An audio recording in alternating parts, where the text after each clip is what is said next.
The rain fell in miserable sheets, washing over the small gathering at Hillcrest Cemetery.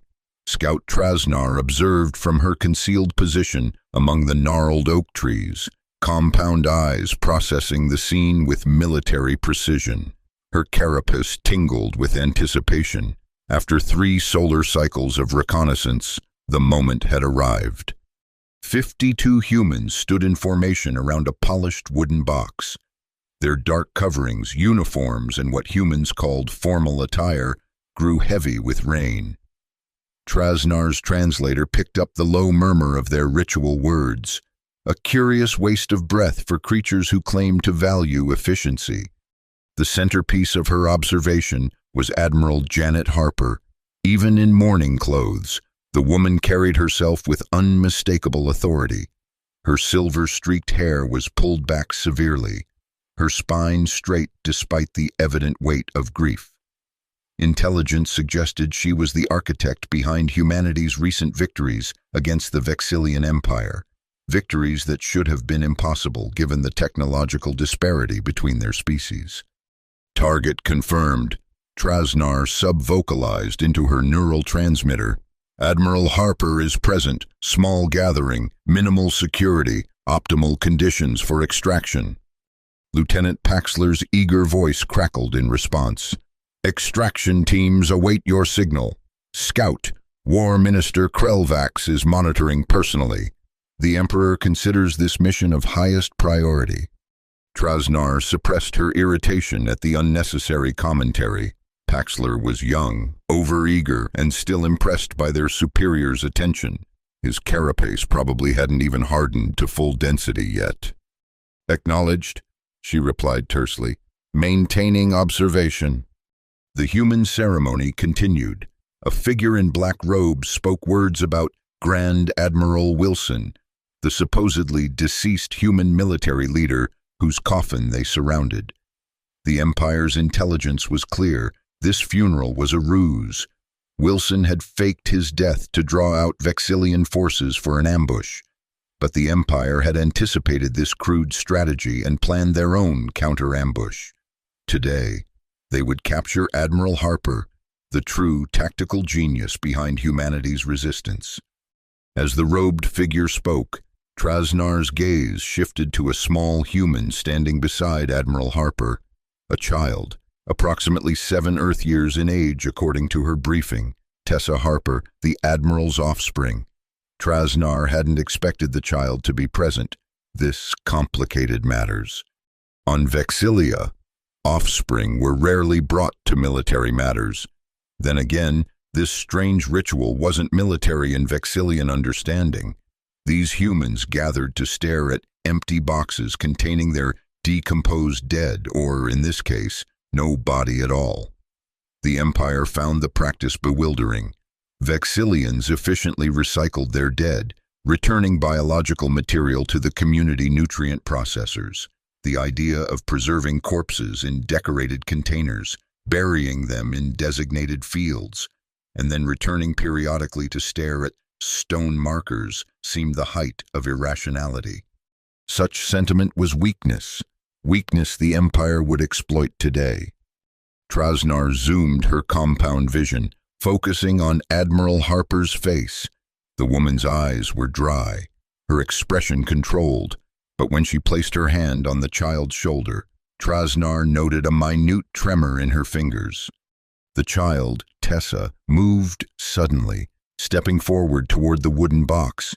She placed a small object on top, some kind of toy figure. Something tightened in Trasnar's thoracic cavity, a strange, unwelcome sensation. Initiating extraction in 30 seconds. Lieutenant Paxler's voice interrupted. Dropships beginning atmospheric descent. Trasnar's 4-fingered hand hovered over the signal transmitter. Standard procedure dictated immediate confirmation, but her eyes remained fixed on the small human, who now stood dangerously close to the coffin, precisely where the first stun charges would deploy. Scout Trasnar, confirm extraction initiation. Paxler's voice carried an edge of concern. Trasnar swallowed, her feeding mandibles clicking softly. Delay extraction. Target has moved, adjusting parameters.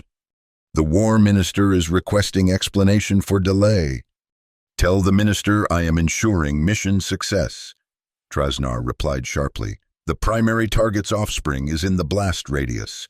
Tactical adjustment required. A pause, then, understood. Dropships holding at upper atmosphere. New timeline. Trasnar watched as Admiral Harper gently pulled her daughter back from the coffin. The child resisted momentarily before complying. Resume countdown. Extraction in 3 minutes. Trasnar felt a peculiar relief as the child moved to a safer position. Puzzling. The offspring was just another human, another potential captive or casualty, depending on the Emperor's whim. The human ceremony continued, oblivious to the threat descending from above. The robed figure was now inviting others to speak. Admiral Harper stepped forward, her posture rigid. Jonathan Wilson was more than a colleague, Harper began, her voice carrying across the cemetery. He was my mentor, my friend, and in many ways, the backbone of our resistance. The enemy believed him to be our greatest asset, our irreplaceable strategist. Trasnar's antennae twitched. The Admiral was speaking in present tense about a man supposedly dead. They were wrong. Harper continued, Our strength was never in one leader, one mind. Our strength has always been in what Wilson taught us all, that humanity's greatest asset is our capacity to mourn, to remember, and to forge bonds that transcend even death. The assembled humans nodded solemnly. Trasnar felt uneasy. There was something in the Admiral's words, a confidence that seemed misplaced for someone about to be captured. Signal from War Minister Krelvax. Paxler's voice crackled urgently. Extraction must proceed now. No further delays authorized. Trasnar hesitated only a fraction of a second before pressing the transmitter. Confirmed. Extraction proceeding. The sky darkened as 3 Vexillian dropships decloaked directly above the cemetery. Their sleek, chitinous hulls gleamed dully in the rain as they descended rapidly. Stun charges deployed with precision, striking the ground in a containment pattern around the funeral gathering. But instead of the expected panic, Admiral Harper looked up at the ships with an expression Trasnar recognized immediately. Not surprise, but grim satisfaction. Now, Harper shouted. The ground around the cemetery erupted. Concealed weapon platforms emerged from beneath false gravestones, targeting the dropships with electromagnetic pulse cannons. Jamming fields activated, disrupting Vexillian communications. From beneath dark coats, the mourners drew weapons. This was no defenseless funeral gathering. It was a trap. Ambush, Trasnar transmitted desperately. Abort extraction. Humans have prepared countermeasures. But her warning came too late. The first dropship took a direct EMP hit, its systems failing catastrophically. It lurched sideways, crashing into the cemetery's perimeter wall. The second and third ships deployed extraction teams, but the coordinated human response was overwhelming their standard protocols. Trasnar had to make a decision. Her mission parameters were clear: capture Admiral Harper at all costs. But the mission was compromised, the extraction teams outmaneuvered. Through the chaos, she saw Admiral Harper hustling her daughter toward an armored transport vehicle. The woman moved with purpose, but her arm remained protectively around the child. Trasnar's training dictated pursuit of the primary target. She activated her exoskeletal enhancements and burst from her hiding place, powerful limbs carrying her across the cemetery in bounding leaps. Rain slicked off her carapace as she intercepted the Admiral's path. Admiral Harper pushed her daughter behind her, drawing a plasma sidearm with remarkable speed. Tessa, run to Dr. Moreno, she ordered, eyes locked on Trasnar. The child hesitated, then darted away toward a woman in a dark coat who waited by the transport. Trasnar and Harper faced each other, separated by mere meters. The Admiral's weapon was trained steadily on the junction between Trasnar's head and thorax, a precision aim for a human, targeting the Vexillian equivalent of a brainstem. "You've made a significant tactical error," Harper said calmly over the din of battle. "Did you really think we wouldn't anticipate this?" Trasnar's mandibles clicked in frustration. "The error was yours, Admiral. You revealed your location for a meaningless ritual." A smile flickered across Harper's face. "Meaningless? No. Worth the risk to draw you out? Absolutely." Something cold settled in Trasnar's abdomen. This had been the human's plan all along, but why target a single scout? Unless... "You knew I was observing." "For 3 days," Harper confirmed. "We've been tracking your movements since you arrived. Your stealth technology is impressive, but it has certain electromagnetic signatures when active in rainfall." Around them, the battle was turning decisively against the Vexillian forces. The dropships were grounded. Extraction teams surrounded. Trasnar realized with dawning horror that her mission wasn't just compromised. It was a catastrophic failure that had delivered dozens of Vexillian soldiers into human hands. "Your species underestimates us because we mourn our dead," Harper continued, her aim unwavering. "You see ritual as weakness. We see it as strength. It's why you'll lose this war." Trasnar lunged suddenly, her enhanced reflexes giving her an advantage even against Harper's combat training. The Admiral fired, the plasma bolt grazing Trasnar's shoulder carapace. Pain flared, but Trasnar pushed through, colliding with the human and knocking the weapon aside.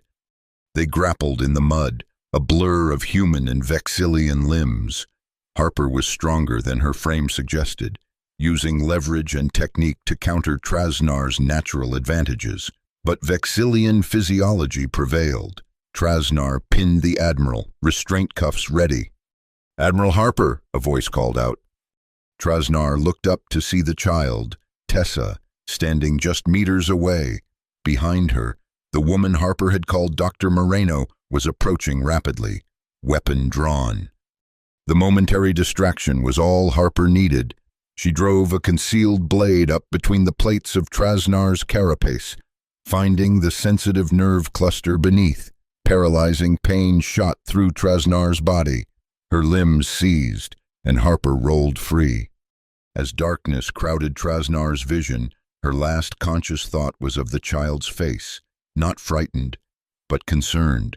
Concerned for her mother, yes, but with a curious glance toward the fallen Vexillian scout as well. Consciousness returned in fragments.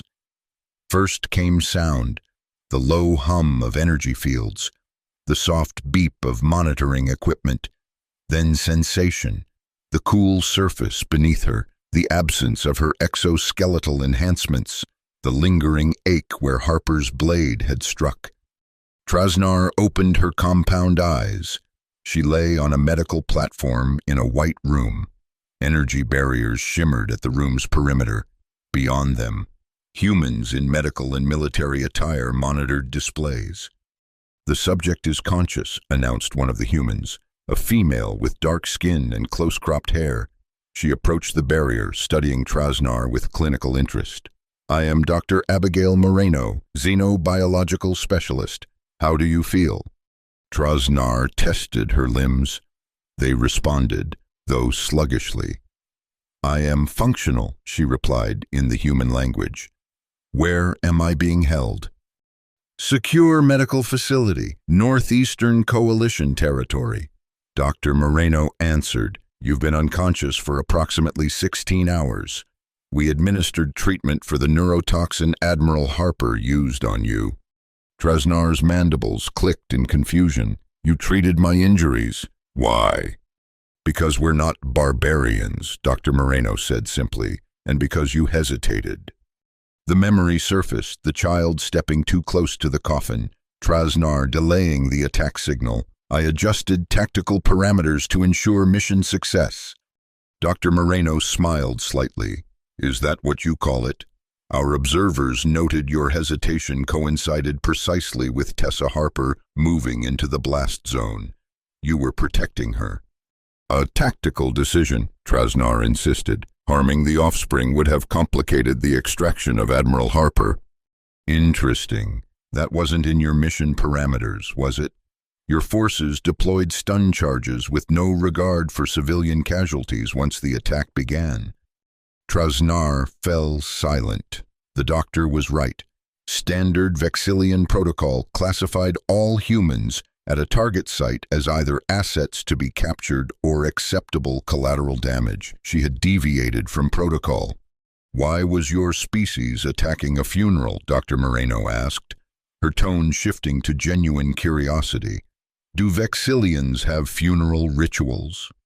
The question triggered memories Trasnar had suppressed. Flashes of Vex-12, the colonial outpost where she had served 3 cycles earlier, the human counterattack, the collapse of the primary habitat dome, and Mesrix, her broodmate, trapped in the research sector. We process our dead efficiently, Trasnar said, pushing the memories away. Their biological material is reclaimed to serve the Empire. There is no need for ritual.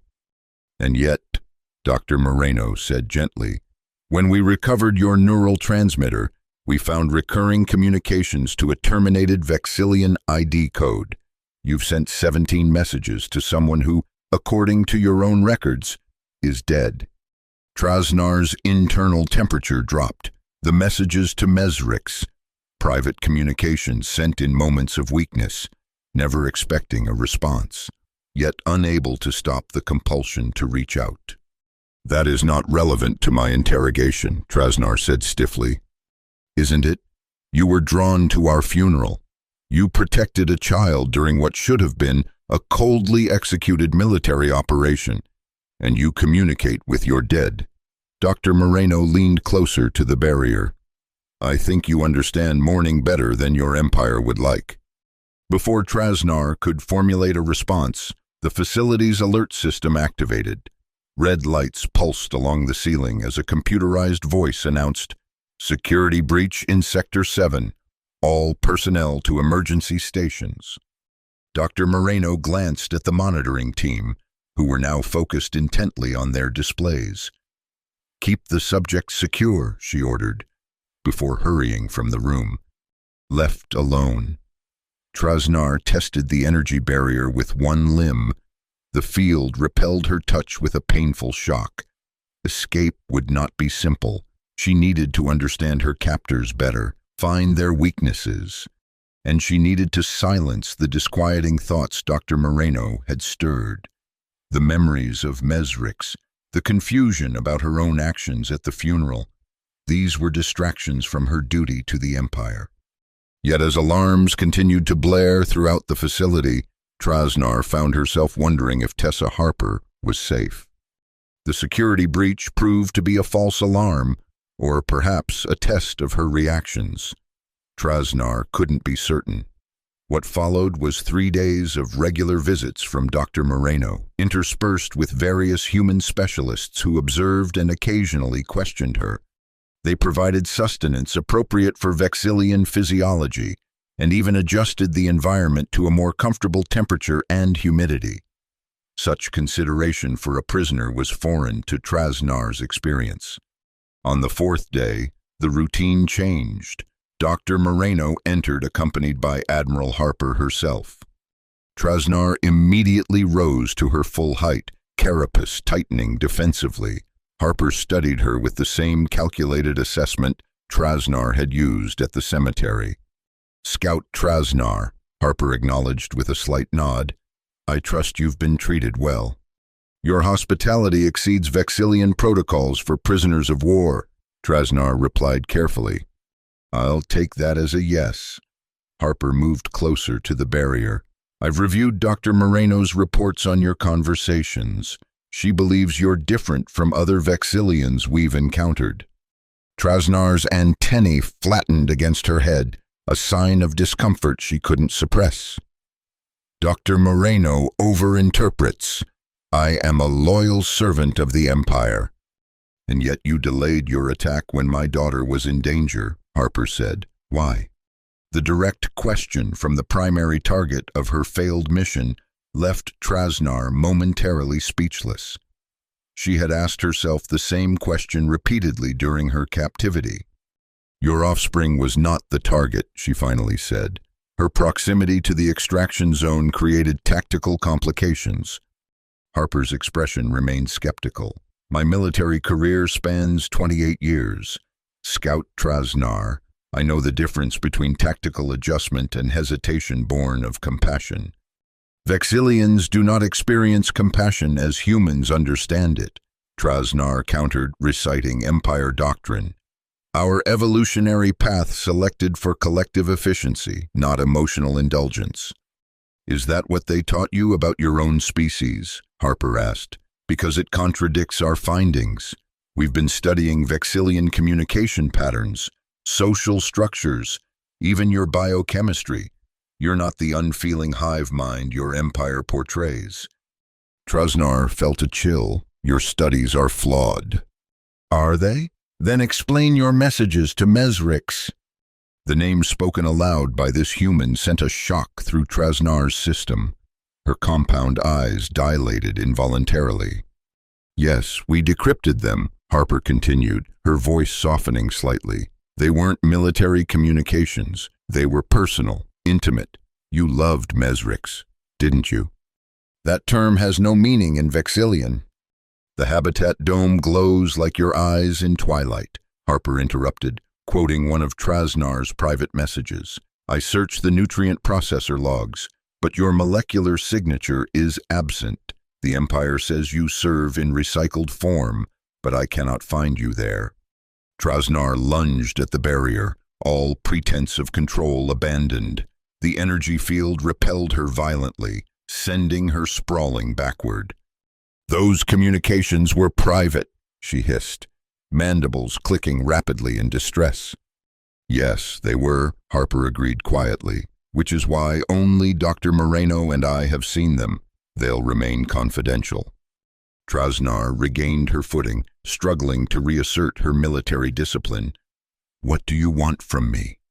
The truth, Harper said simply. Your empire is planning something. The attack at the funeral was just one operation in a larger campaign. We need to know what's coming.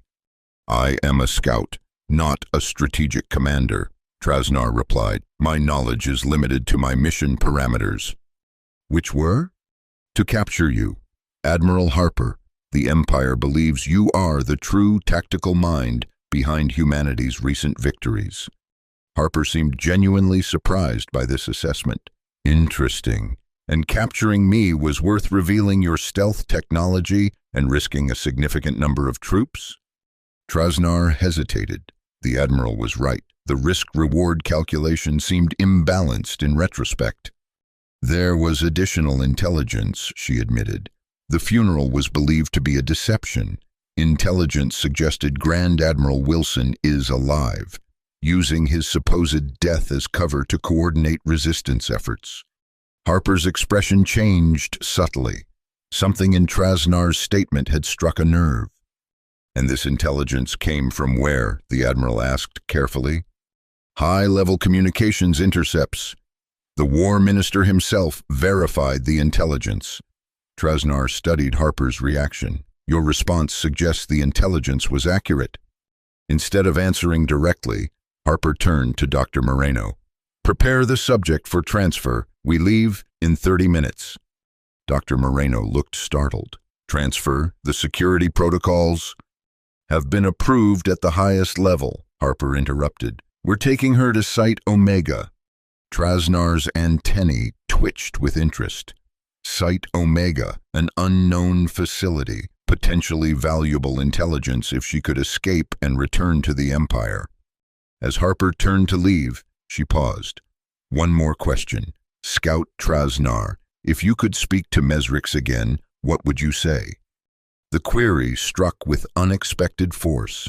Trasnar had imagined such a conversation countless times during dark ship cycles. I would tell Mesrix, she began, then stopped, mandibles working silently. I would say that the collapse was not an accident, that the human counterattack was predicted by our commanders, who deemed the research too valuable to evacuate, that we were deemed acceptable losses. The words emerged unbidden, treasonous in their implications. Trasnar immediately regretted them. Harper nodded slowly. Sacrificed by your own leaders, we have something in common. Then, she left without further explanation, leaving Trasnar to wonder what sacrifice the Admiral had endured. The transfer to Site Omega involved a blindfolded journey in a magnetically shielded transport. Trasnar's time sense told her they traveled for approximately 3 hours before arriving at a facility with distinctly different atmospheric pressure, likely underground or at high altitude. When the blindfold was removed, she found herself in a vast chamber unlike any human facility she had previously observed. The architecture combined human and Vexillian design elements in a disconcerting hybrid. The walls bore the distinctive hexagonal patterning of Vexillian hive structures, but the technology was clearly human in origin.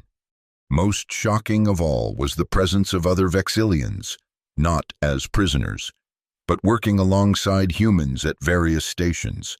They wore no restraints, carried no signs of coercion. "Welcome to Project Synthesis," Admiral Harper said, observing Trasnar's reaction, "a joint human-Vexillian research initiative."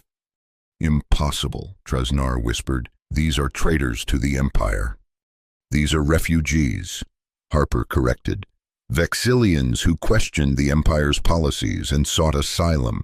Some were scientists at remote outposts, others military personnel who saw too many of their broodmates sacrificed for tactical advantage."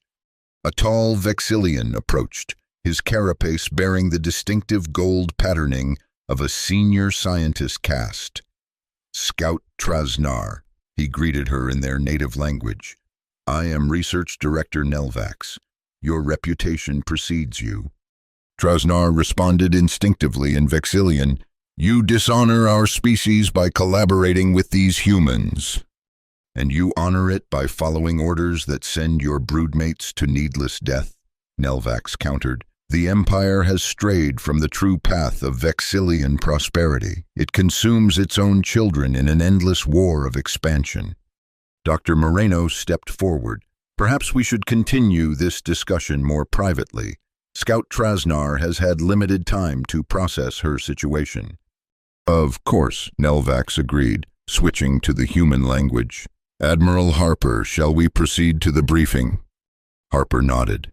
"Dr. Moreno, please escort Scout Trasnar to the observation deck. I think she needs to see what we're working on here." As they walked through the facility, Trasnar observed the interactions between humans and Vexillians with growing confusion. There was none of the stiff formality she would have expected from forced cooperation. Instead, she saw genuine collaboration, even what appeared to be casual conversation and shared humor. "How many?" she asked Dr. Moreno. "Vexillian refugees? Currently 123 at this facility, nearly 500 across all coalition territories." "And they all claimed asylum?"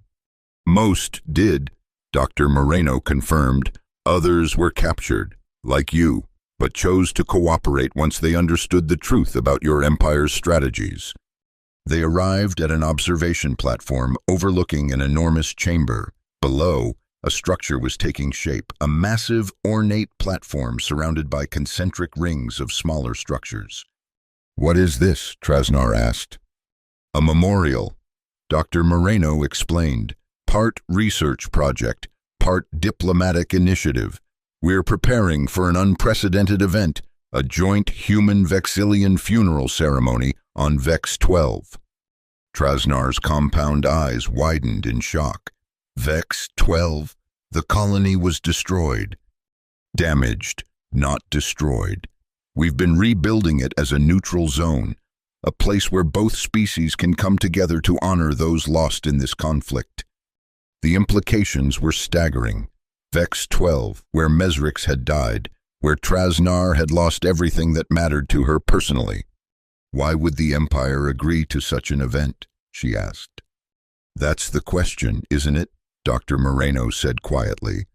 They've not only agreed but suggested specific protocols for the ceremony. Admiral Harper believes it's a trap, similar to the funeral you observed, but on a larger scale. Trasnar's mind raced. If the Empire was planning an attack during a peace ceremony, it would be devastating, not just tactically but symbolically. It would end any possibility of peaceful resolution to the conflict. Why show me this? She demanded. Because you have a choice to make, came Admiral Harper's voice from behind them. She approached with Nelvax and another human Trasnar hadn't seen before, a tall, white-haired man with the bearing of a military commander. Trasnar's antennae went rigid with shock. Despite never having seen him in person, she recognized him instantly from intelligence briefings. Grand Admiral Wilson, she breathed. The man nodded. In the flesh, reports of my death were, as the saying goes, greatly exaggerated. Though not by us, Harper added. Your Empire drew that conclusion on their own and developed an entire operation around it. We simply didn't correct their misunderstanding. Trasnar's mind worked furiously. If Wilson was alive, then the Empire's intelligence was fundamentally flawed, which meant the War Minister had either been deceived or…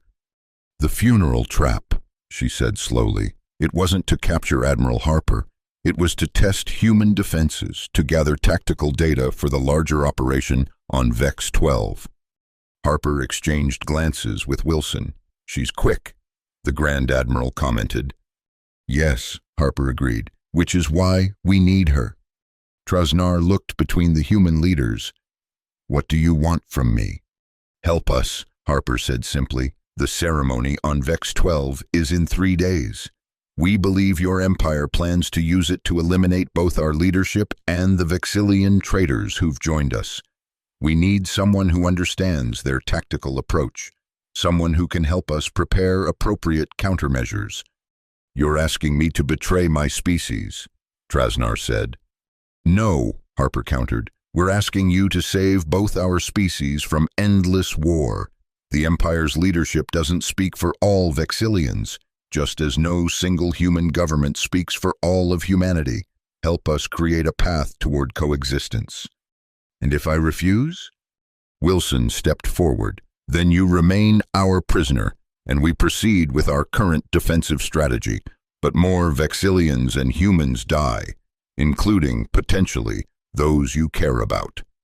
I have no one left to care about, Trasnar said bitterly. Don't you? Dr. Moreno asked softly. What about the Vexillians here who've built new lives? What about the memory of Mesrix? Trasnar turned away, overwhelmed by conflicting loyalties and emotions the Empire had taught her to suppress. I need time, she said finally. Harper nodded. You have 12 hours. After that, we need to finalize our preparations. As the humans and Nelvax departed, leaving her with a security detail, Trasnar stared at the memorial structure below. For the first time since her capture, she allowed herself to imagine a different future, one where Vexillians and humans didn't fight for dominance but found a way to coexist. It was treasonous thinking, and yet, as she recalled the child Tessa placing her toy on the coffin, Trasnar wondered if some kinds of treason were really loyalty to something greater than empire or species. During her 12 hours of consideration, Trasnar was permitted to speak with other Vexillian refugees. Their stories followed a disturbing pattern: intelligent individuals who questioned imperial policy, who valued life over blind obedience, systematically marginalized or placed in high-risk positions. Most troubling was her conversation with a former tactical officer named Jirax, who had served directly under War Minister Krelvax, Trasnar's brood parent and superior. The minister spoke of you often, Jirax told her, called you his most promising offspring. Did you never wonder why such a promising scout was repeatedly assigned to the most dangerous reconnaissance missions? Trasnar had assumed it was because of her skills, her proven record of success, but Jirac suggested a darker motive. "You ask too many questions," he explained. "Your mission reports contain observations beyond tactical data, environmental notes, cultural analyses. The Empire tolerates such curiosity in scientists, controlled and directed. In military personnel, it's considered a liability. The war minister would not sacrifice his own brood offspring," Trasnar protested. Jirac's mandibles clicked in the Vexillian equivalent of a bitter laugh. "He sacrificed 16 of your brood siblings in the Procyon campaign alone. I processed the deployment orders myself." When her 12 hours elapsed, Trasnar had made her decision. She met with Admiral Harper, Grand Admiral Wilson, Dr. Moreno, and Research Director Nelvax in a secure briefing room.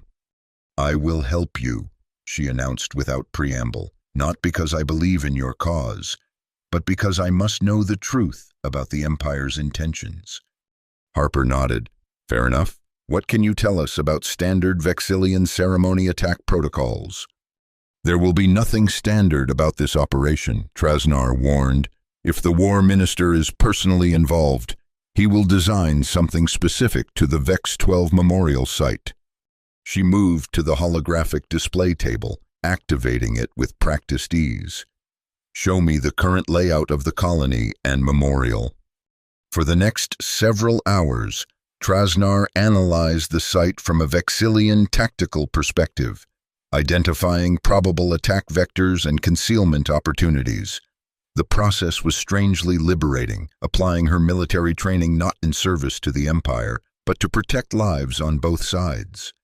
As the planning session concluded, Admiral Harper pulled Trasnar aside. "There's someone who wanted to see you." The door opened to admit a small figure, Tessa Harper, the Admiral's daughter. Trasnar's compound eyes dilated in surprise. "Admiral, is it wise to bring your offspring into a military planning facility?" Harper smiled slightly. "Probably not," but she was quite insistent. Tessa approached Trasnar without fear, studying the Vexillian with undisguised curiosity. "You look different without your battle armor," she observed. "Tessa," her mother warned, "remember what we discussed about appropriate comments." "It's not rude," the child protested. "It's just true. At the cemetery, she looked scarier." Trasnar's feeding mandibles clicked in what, to her surprise, was almost amusement. "Your observation is accurate. Vexillian combat exoskeletons are designed partially for psychological impact on opponents." Tessa nodded seriously. "That's smart. My mom says looking scary sometimes means you don't actually have to fight." "Your mother is wise," Trasnar acknowledged, glancing at Harper. "Mom says you're helping us now," Tessa continued, "that you're going to stop the bad Vexillians from hurting people at the remembering ceremony." Trasnar crouched to the child's level, a posture of respect in Vexillian culture. "I am attempting to prevent unnecessary casualties on both sides." Tessa considered this, then reached into her pocket and pulled out a small object, the same toy figure she had placed on the coffin at the funeral. It was a crude representation of a Vexillian, clearly made for human children. "This was Uncle John's, Admiral Wilson's," she explained. "He gave it to me and said someday I might meet real Vexillians who weren't enemies." She held it out to Trasnar. "I think he meant you." Trasnar hesitated, then carefully took the small figure between her clawed fingers. The gesture's significance wasn't lost on her, a symbolic transfer of trust from one generation to another. "I will endeavor to be worthy of this," she said solemnly. As Tessa was led away by a staff member, Admiral Harper remained. "She has her father's intuition about people," she said quietly. "He could always see past appearances to character." "Your mate?" Trasnar asked. Harper nodded. "Killed 3 years ago in the Procyon campaign. He was a civilian scientific advisor. His transport wasn't supposed to be a target." "The Procyon campaign. where Jirax had claimed 16 of Trasnar's brood siblings were sacrificed, where civilian transports were supposedly given safe passage. "I grieve with you," Trasnar said, using a Vexillian expression never before offered to a human. Harper looked startled, then touched. "Thank you. Perhaps at the ceremony on Vex 12, both our species can properly honor those we've lost." "If we survive the ceremony," Trasnar reminded her. "Yes," Harper agreed grimly, "if we survive." The journey to Vex 12 took place aboard a human diplomatic vessel, accompanied by a small fleet of both human and defected Vexillian ships. Trasnar, no longer a prisoner, but still under observation, spent most of the voyage in consultation with the security team, refining their defense strategies. Dr. Moreno sought her out the night before their arrival. "How are you processing all this?" she asked, joining Trasnar at a viewport. The stars streaked by as the ship moved at superluminal speeds. Somewhere ahead lay Vex 12, a place of painful memories and uncertain future.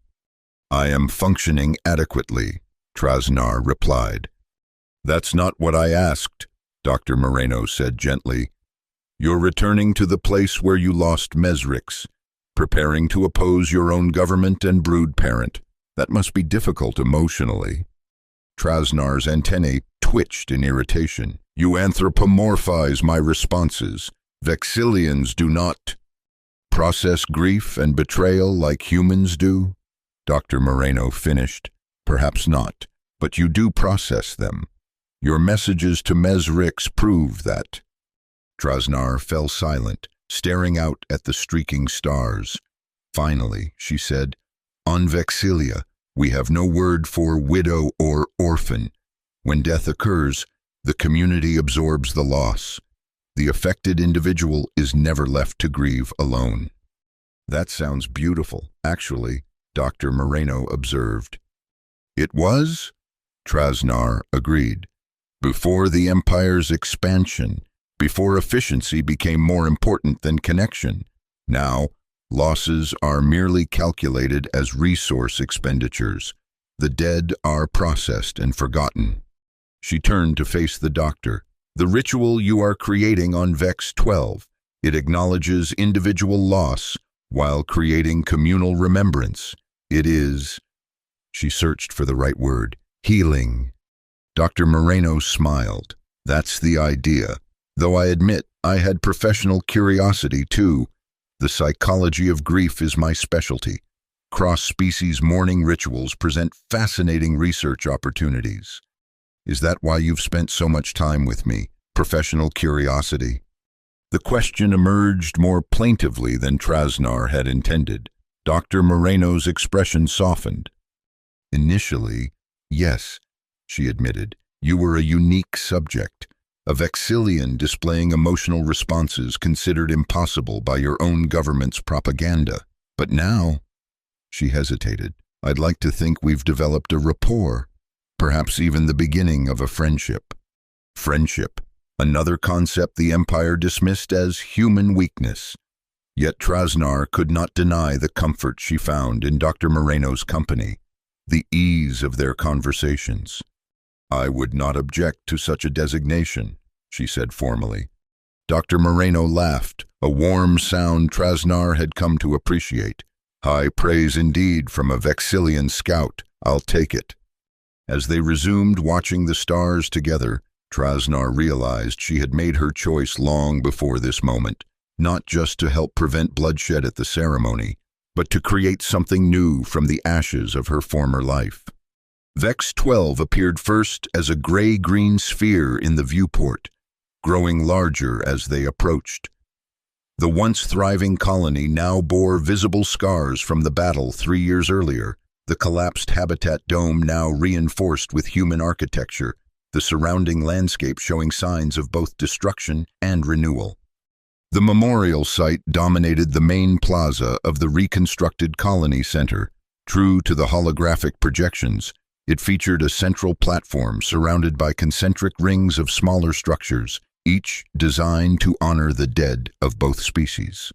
As their shuttle landed, Trasnar observed the security measures discreetly integrated into the site, defense systems masquerading as architectural elements, security personnel dressed as ceremonial attendants. The humans had implemented her suggestions effectively. The official delegations were already arriving: human diplomatic corps, military representatives, and Vexillian refugees in their ceremonial attire. And approaching from the opposite landing pad, the Imperial Vexillian delegation. Trasnar's thoracic cavity tightened at the sight of War Minister Krelvax leading the procession. His massive frame and distinctive red-gold carapace were unmistakable. Behind him came a contingent of Imperial guards, their posture rigid with barely contained hostility toward the human hosts. Admiral Harper, dressed in formal military attire, moved to greet the delegation. Grand Admiral Wilson stood at her side, his public resurrection clearly shocking to the Imperial Vexillians. Trasnar remained in the background, her modified carapace paint marking her as part of the security detail rather than a principal participant. Her role today was observation and intervention, if necessary. Dr. Moreno joined her, wearing the formal black attire of the human mourners. "Your brood parent seems displeased by Wilson's appearance," she noted quietly. Indeed, War Minister Krelvax's antennae were flattened against his head, a sign of extreme agitation. The carefully choreographed diplomatic greetings proceeded with palpable tension. The War Minister expected human leadership to be present, Trasnar explained, but not Wilson specifically. His survival compromises whatever intelligence the Empire has been relying on. As the delegations moved toward the memorial site, Trasnar scanned the Imperial Guards carefully. Their formation appeared standard, but something about their equipment triggered her suspicion. "The ceremonial staffs," she murmured to Dr. Moreno. "They're modified. See the segmentation pattern at the base? Those aren't traditional designs." Dr. Moreno casually activated her communication device. "Wilson, be advised. Imperial Guards are carrying non-standard equipment disguised as ceremonial staffs." Ahead, the Grand Admiral gave no obvious sign of receiving the message, continuing his formal conversation with the War Minister. But Trasnar noted the subtle signal he passed to the security teams, an adjustment to their readiness posture. The ceremony began with human religious leaders and Vexillian cultural representatives, each speaking about the significance of remembrance. Smoke from ceremonial incense drifted across the plaza, mingling with the distinct aroma of Vexillian mourning pheromones. Admiral Harper approached the central platform, carrying a small urn containing ashes. "Today we honor those lost in conflict, not as enemies, but as individuals whose lives mattered to those who loved them," she began. Beside her, Tessa stood solemn in a dark dress, holding another urn. The sight of the child participating in the ceremony sent an unexpected surge of protective instinct through Trasnar. War Minister Krelvax stepped forward next, his massive form looming over the human admiral. "The Vexillian Empire acknowledges the sacrifice of all warriors," he intoned in heavily accented human language. "In death, we return to the greater whole." As he spoke, Trasnar noticed the Imperial Guards shifting their positions slightly, forming a pattern she recognized from military exercises, a containment formation designed to control crowd movement during an operation. She sub-vocalized into her communication device, "Guards repositioning for crowd control, intervention imminent." Wilson's voice responded in her earpiece, "Confirmed, countermeasures on standby." The ceremony continued, with representatives from both species placing memorial objects on the central platform. Tessa Harper placed her urn, then stepped back to her mother's side. War Minister Krelvax raised his ceremonial staff. "Now we complete the joining of our traditions," he announced. "As humans honor their dead with fire, Vexillians honor ours with light." He struck the staff against the platform. Throughout the plaza, the Imperial Guards did the same with their staffs. A ripple of blue energy pulsed outward from each impact point. Trasnar recognized the technology immediately. "Neural disruptors," she shouted, abandoning subtlety. "Everyone down!" The warning came just as the disruptor wave reached the front row of human dignitaries. Some dropped immediately, incapacitated. Others, clearly protected by countermeasures, remained standing but disoriented. Chaos erupted across the plaza. Imperial Guards deployed secondary weapons from their ceremonial garments. War Minister Krelvax seized Admiral Harper, using her as a shield as he backed toward the central platform. "Predictable," he snarled in Vexillian. "Humans and their weakness for ceremony, the perfect trap." Trasnar broke from her position, racing toward the platform. Security forces on both sides exchanged fire around her, but her focus remained on the War Minister and his captive. "Release the Admiral," she demanded in Vexillian, positioning herself between Krelvax and his escape route. The War Minister's compound eyes widened in recognition. "Scout Trasnar, we believed you dead." "Like Grand Admiral Wilson," Trasnar replied, "your intelligence has been compromised. War Minister." Krelvax tightened his grip on Admiral Harper, who struggled despite the lingering effects of the neural disruptor. "And your loyalty has been compromised. Brood offspring, you dishonor your lineage by siding with these humans." "I honor my lineage by preventing unnecessary death," Trasnar countered. "This war serves only the Imperial hierarchy, not our species." Krelvax's feeding mandibles clicked in derision. "You sound like the defectors, infected with human sentimentality." "Not sentimentality, clarity." Trasnar moved closer, her posture shifting to a traditional Vexillian challenge stance. "I know about Procyon, about the 16 brood siblings you sacrificed, about Mesrix." Something flickered in the War Minister's compound eyes, a momentary hesitation. "Military necessity. The Empire required..." "The Empire required nothing," Trasnar interrupted. "You chose to sacrifice your own offspring rather than question orders. You chose efficiency over connection. That is not the Vexillian way." Around them, the battle was turning against the Imperial forces. The human countermeasures had limited the effectiveness of the neural disruptors, and the combined human Vexillian security teams were overwhelming the Imperial Guards. Krelvax assessed the situation with cold calculation. "This changes nothing. The Empire will send others, hundreds of ships, thousands of warriors." "Perhaps," Trasnar acknowledged, "or perhaps they will recognize the opportunity for a different path. Release the Admiral. War Minister, end this now." For a moment, it seemed Krelvax might comply. Then his antennae flattened completely against his head, the sign of a Vexillian preparing for terminal combat. He shoved Admiral Harper aside and lunged at Trasnar with unexpected speed. They collided with bone-jarring force, rolling across the memorial platform.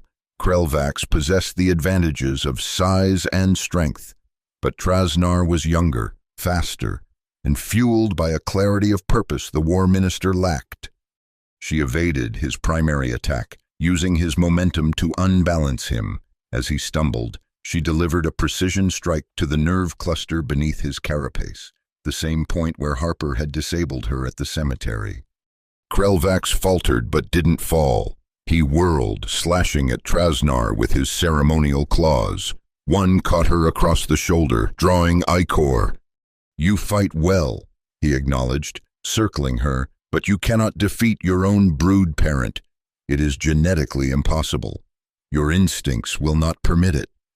"I'm not trying to defeat you," Trasnar replied, maintaining her defensive posture. "I'm trying to save you from yourself, from what the Empire has become." Krelvax attacked again, driving Trasnar back toward the edge of the platform. She felt her footing slip and realized his strategy, to force her into a fatal fall. As she teetered on the edge, time seemed to slow. Beyond Krelvax, she saw Admiral Harper helping Tessa to safety, Dr. Moreno coordinating medical response for the injured, humans and Vexillians working together amid the chaos. This was what she fought for now, not victory, but possibility. With a calculated risk, Trasnar allowed herself to fall backward off the platform, but as she did, she grasped Krelvax's ceremonial claws, pulling him with her. They tumbled through the air, Trasnar using their momentum to position the war minister beneath her. They struck the ground with crushing force, Krelvax absorbing the brunt of the impact. His exoskeleton cracked audibly, ichor seeping from multiple fracture points. Trasnar rolled clear, damaged but functional. She rose unsteadily to her feet as security forces surrounded them, weapons trained on the fallen war minister. Krelvax lay motionless, his breathing labored. "You have defeated me," he acknowledged in Vexillian. "The Empire will disown you for this treachery." "No," Trasnar said, crouching beside him. "They will listen, because I carry truth more powerful than any weapon. Our people deserve to remember who we were before endless war, what we can be again." Medical teams, both human and Vexillian, approached to tend to Krelvax's injuries. As they prepared to move him, he grasped Trasnar's arm with failing strength. "Mesrix," he said quietly. It was not supposed to happen that way. The research sector was to be evacuated. Trasnar froze. "What are you saying?" "The order was given, but not executed. Someone countermanded it." His compound eyes clouded with pain or perhaps regret. "I did not know until after. I would not have sacrificed your mate intentionally, not even for the Empire." Before Trasnar could process this revelation, Dr. Moreno arrived with emergency medical equipment. "He needs immediate treatment," she said, scanning Krelvax's injuries. "The exoskeletal fractures are severe." As the medical team took Krelvax away, Admiral Harper approached, supporting herself on a temporary cane, a lingering effect of the neural disruptor. "Your warning saved many lives," she told Trasnar, "including mine and Tessa's." Trasnar inclined her head. The Empire's plan was flawed from the beginning. They underestimated both our species' capacity for cooperation. "What happens now?" Harper asked, looking around at the damaged memorial site. "This attack will be seen as proof that peace is impossible." "Or," Trasnar suggested, "as evidence that peace is necessary. The war minister's capture gives us an opportunity to communicate directly with the imperial hierarchy, to demonstrate the benefits of cooperation over conflict." Grand Admiral Wilson joined them, looking remarkably composed despite the chaos. "A diplomatic opening," he agreed, "combined with the intelligence we've gathered about imperial strategies. It gives us a genuine chance to change the trajectory of this war." "Not end it?" Trasnar asked. Wilson smiled grimly. "One step at a time, Scout Trasnar. Today we prevented a massacre. Tomorrow we begin the harder work of building trust." As the immediate crisis subsided, the leaders moved to coordinate recovery efforts. Dr. Moreno remained with Trasnar, examining her injuries.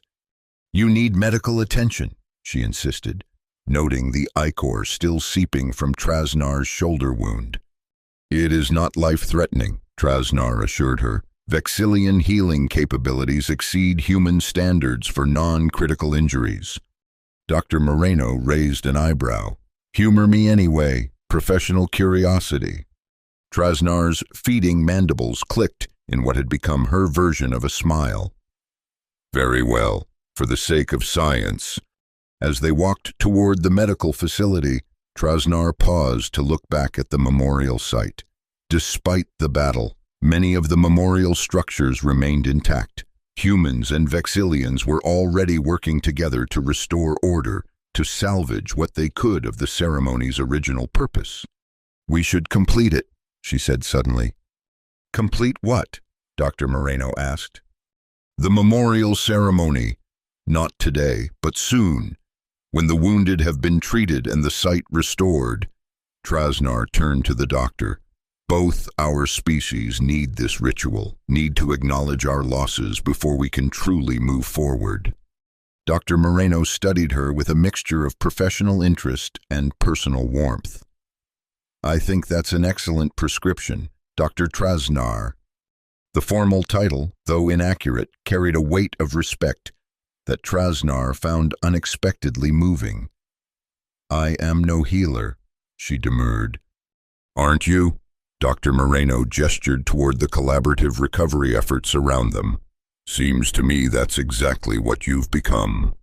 3 weeks later, the memorial ceremony reconvened. The damaged site had been restored and enhanced, now incorporating elements that acknowledged the battle itself, not as a failure of peace, but as part of the painful journey toward it. War Minister Krelvax, still recovering from his injuries, attended under guard. His presence was both practical, ongoing negotiations required his input, and symbolic, demonstrating the Vexillian Empire's cautious willingness to explore diplomatic options. The ceremony was simpler than originally planned, stripped of excessive formality in favor of genuine expression. Admiral Harper spoke briefly about the human tradition of gathering to remember those lost, not just as a means of processing grief, but as a way to honor the continuing impact of their lives. Tessa Harper, recovered from her ordeal, placed a small toy figure on the central platform, not the Vexillian toy she had given to Trasnar, but a human figure representing her father.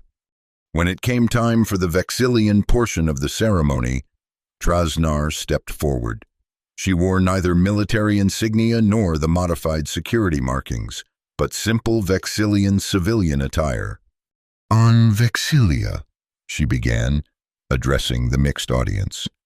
We have traditionally viewed death as a transition from individual to collective existence.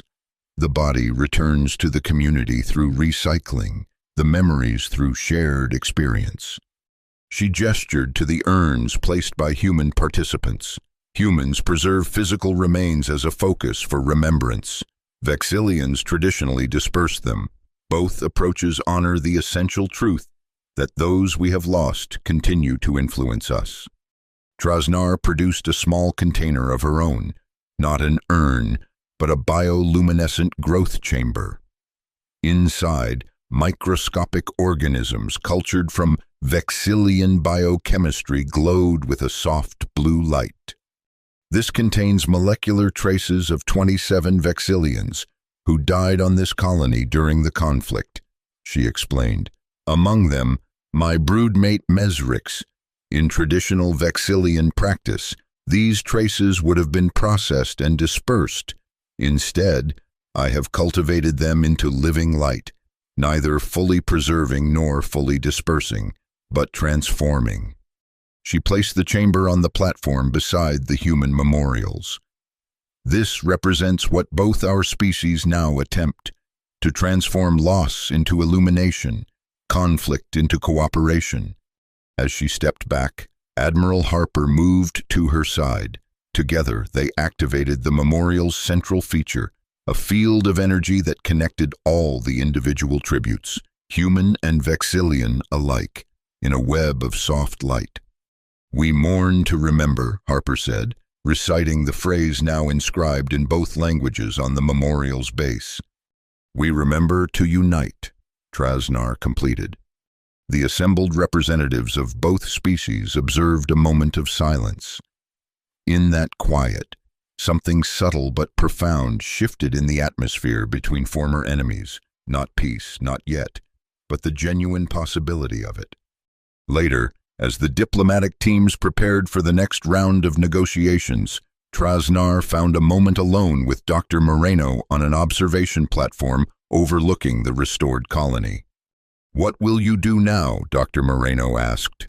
The Empire has officially designated you a non-person, but Admiral Harper has offered you asylum and a position in the diplomatic corps. Trasnar watched the activity below. where humans and Vexillians moved with increasing comfort in each other's presence. "I believe I can be most useful as a cultural interpreter," she said. "There are many misconceptions on both sides that impede genuine understanding." "A xenocultural liaison," Dr. Moreno nodded, "working alongside xenopsychologists like me. If that arrangement would be acceptable to you," Trasnar said carefully. Dr. Moreno smiled. "More than acceptable. I was hoping you'd say something like that." Their conversation was interrupted by the arrival of Tessa Harper, who bounded onto the platform with childish energy despite her mother's admonishments to slow down. "Trasnar," she called, "Mom says we're going back to Earth tomorrow. Will you come visit us there?" Trasnar crouched to the child's level. "I believe diplomatic duties will require my presence on your planet periodically." "Yes." Tessa grinned. "Good. You can see my school. I told everyone about you, but they don't believe Vexillians can be friends with humans." "An understandable skepticism given recent history," Trasnar acknowledged. "Perhaps we can change their perspective." Admiral Harper joined them, looking more rested than she had in weeks. "Tessa, give Trasnar and Dr. Moreno some space. They're off duty." "It's quite all right," Trasnar assured her. "The child's perspective is valuable, less encumbered by preconception." Harper smiled. "She certainly says what she thinks." She gazed out at the colony, expression turning reflective. "I never imagined this outcome when we planned that funeral on Earth. A trap within a trap within a trap. And somehow we ended up here on the verge of actual peace talks. Your strategical capabilities are indeed as formidable as the Empire believed," Trasnar observed. Harper laughed. "Or we're all just making it up as we go along, trying to find our way through the dark. Like the bioluminescent cultures," Dr. Moreno noted, creating light from what was lost. As evening fell on the colony, the memorial's connected lights became more visible, casting a gentle glow across the plaza. From their vantage point, it resembled a constellation, points of remembrance linked across the darkness. "They're beautiful," Tessa said, pointing to the lights, "but Dr. Moreno says some of the Vexillian ones might explode if they get too hot." Trasnar's feeding mandibles clicked in amusement. "A slight exaggeration. The bioluminescent cultures can become unstable at extremely high temperatures, but the containment fields prevent any significant reaction." "So they're safe?" Tessa pressed.